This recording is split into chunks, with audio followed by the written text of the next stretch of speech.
A Suffolk University USA Today poll found that 46% of Republicans would abandon the GOP in favor of a Trump party if the former president decided to create one. And according to Axios this morning, Trump plans to assert his position as the presumptive 2024 nominee this Sunday at CPAC, the Conservative Public Action Conference. Democratic strategist Colin Rohero and our colleague, national political reporter for The Hill, Jonathan Easley, they join us now to discuss. Jonathan, let me start with you. Not really a surprise that Trump is going to be doing this at CPAC, and he's also painting very much saying, I am the leader of the Republican Party. I can do whatever I want within it, but has big consequences nonetheless. What do you make of the poll and of Trump's kind of wielding of his power at CPAC this weekend?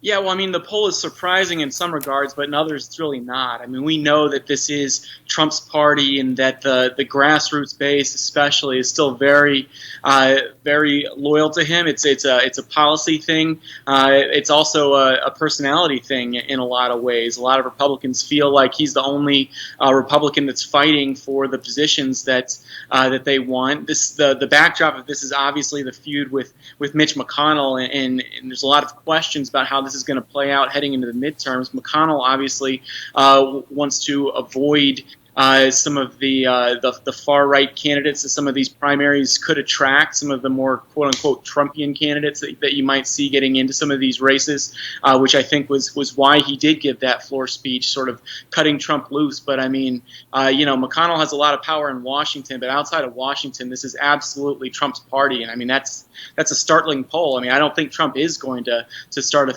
party, but he's definitely going to play in some of these races and have an impact on shaping the Republican field heading into 2022. Right. Yeah, I mean, Colin, he doesn't need to start a third party because he already has a party. I mean, he already owns the Republican Party. So why would you start a new thing? What did you make of this poll, the one showing that 50% almost of Republican supporters would just abandon the Republican Party and go wherever Trump went? Well, that's not at all surprising. I mean, I agree with what Jonathan said. They're looking for a leader who's continuing to fight, who they feel is for them. And that was always Trump's strength, this weird brand of Republican, populism that was, farcical. But Trump asserting his position within the party doesn't surprise me at all. I mean, we're coming out of a COVID economy and the guy's got few job prospects. So he's got to position himself in something he feels like he can be successful in with a 50% approval rating. Why not politics again? I do think, though, however, in general elections, there's nothing more galvanizing than a Donald Trump type candidate back on a ticket again in any swing district. I'll take it. It's fine for me, and they can fight it out. If they want to be the party that argues over the narcissist and then the person who is completely in bed with corporations, let them have that fight. I think they're fine with it. Democrats just need to step up to the plate and know they need to throw some elbows in this situation here and bump Trump around in all of his candidates. Well, that's what I find so interesting about this, Jonathan, which is that Trump is such a lightning rod, both within the right and with the left, as he essentially freezes our politics into a single, into basically 2017. It's just like the world never changed since then. But my question to you is, I mean, you've talked to these people, you've talked to Jason Miller as well. Are they posturing, does Trump actually want to be president again, or does he just really enjoy, wielding this power, with the will they, won't they? I truly am of both minds, and I could see it going either way.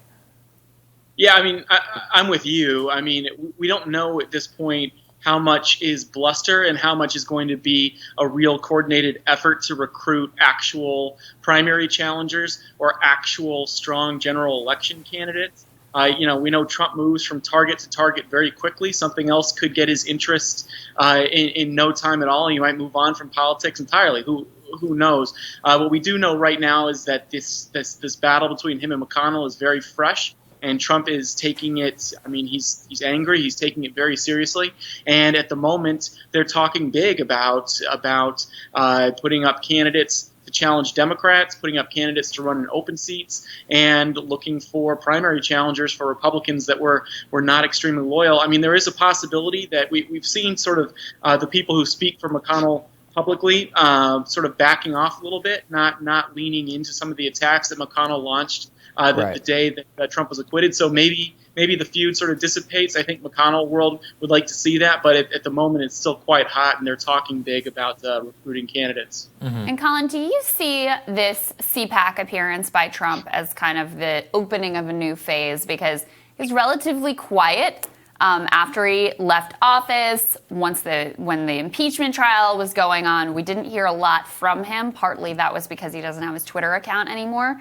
But do you think that that's reality. That is his preferred means of communication. Do you think that we're entering a new phase where he's going to be a lot more visible, a lot more vocal, and a lot more sort of central again to our politics? I think he will definitely try to reassert himself. And I would not put it past him to be a 2024 candidate. Look, let's be very clear. A lot of money is spent in elections, and especially presidential elections. And that was big business for the Trump and Kushner family, right? They set up separate media buying operations owned by Jared Kushner to process all the media purchasing for the campaign. Okay. Jared Kushner also ran the PPE program for the country that was a pretty stark failure, but probably made them and their friends lots of money. This is a business enterprise for him. And whatever positions him in the best way to continue to make money off of people who unwittingly follow him, he'll do. And maintaining his relevance by starting a CPAC conference seems like a pretty smart move to me. Has he been quiet? Yeah. Well, when you're under indictment for inciting inciting a riot in the Capitol, it's probably best to be quiet for a little while. So for once, he listened to his attorneys. Yeah, I think that it's going to be interesting. I'm actually I'm intrigued to see the fallout from the speech in all directions. Okay, guys, we're going to be right back with our panel. That's right after this.